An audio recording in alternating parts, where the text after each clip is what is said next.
सेवा, संशोधन, प्रचार और शिक्षण, इस 4 स्तंभ पर आयुर्वेद व्यासपीठ जिस तरह से कार्य कर रहे हैं और जिस तरह से पूरे आयुर्वेद व्यासपीठ ने जिस विद्यार्थी, शिक्षक, वैद्य, औषध उत्पादक, संशोधक, इस सभी तक आयुर्वेद का कार्य पहुंचाया है।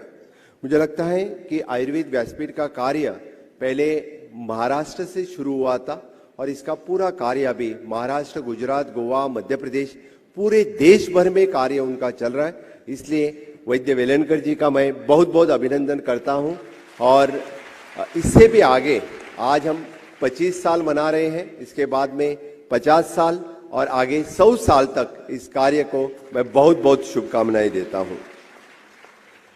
धन्वंतरी के समुद्र मंथन से इस आयुर्वेद की उत्पत्ति हुई है और उसी समुद्र मंथन से तब से लेके आज तक मीन्स आयुर्वेद के पूरे ग्रंथ, चरक, सुश्रुत, वाग्भट, इस सभी ग्रंथ से जो आयुर्वेद हम लोगों तक पहुंचा रहे हैं, वही ज्ञान सागर आज भी हमारे सभी वैद्य सभी लोगों तक पहुंचाने का कार्य अविरत तरह से सभी लोग कर रहे हैं। इस 3 दिन के इस कार्यक्रम में मुझे लगता है कि workshops, lectures, discussion sessions, exhibitions और खास करके the free of cost OPTs, जिस तरह से फ्री ऑफ कॉस्ट ओपीडीज रखी है, इसका पूरा फायदा आयुर्वेद वैद्य के साथ साथ खास करके विद्यार्थी लोग और खास करके जो कॉमन पीपल, इन सभी को इनका बहुत बहुत उसका फायदा मिल जाएगा। मुझे बहुत से लोग पूछते हैं कि माननीय मोदी आने के बाद अच्छे दिन किन किन लोगों को मिले, तो मैं सबसे पहले कहता हूं कि अच्छे दिन आयुर्वेदा को आए हैं।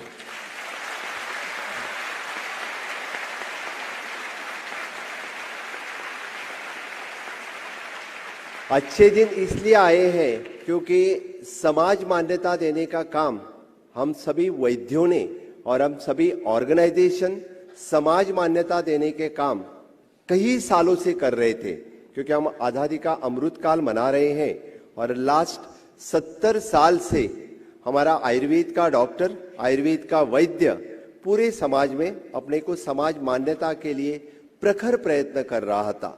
और आयुर्वेद जैसे व्यासपीठ ने समाज मान्यता तो मिली थी, लेकिन राज्य मान्यता नहीं मिली थी। राज्य मान्यता देने का काम जो किसी ने किया है तो माननीय मोदी जी ने किया है। आजकल मैं खास करके सिर्फ एक ही मेरा खुद का अनुभव आपके सामने शेयर कर देता हूं।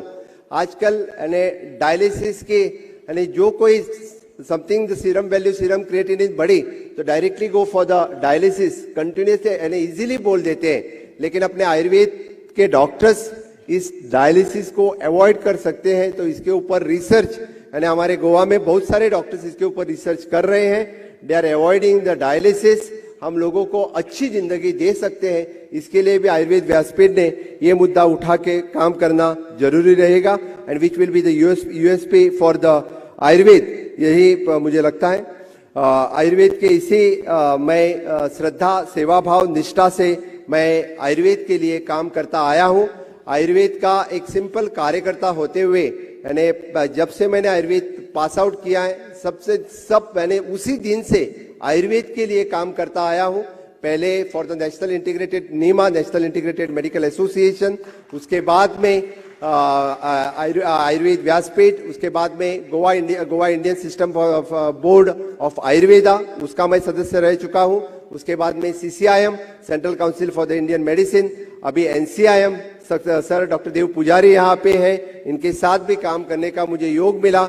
आयुर्वेद के टॉप लेवल बॉडी पे काम करने का योग मुझे आयुर्वेद ने दे दिया। इसीलिए बोलता हूँ कि ग्रेजुएट पास आउट होने से आज तक आयुर्वेदा के लिए पूरे देश भर में डिफरेंट प्रोग्राम्स और डिफरेंट काम करते सभी के लिए सबसे मुझे काम करने का योग हमेशा के लिए मिला।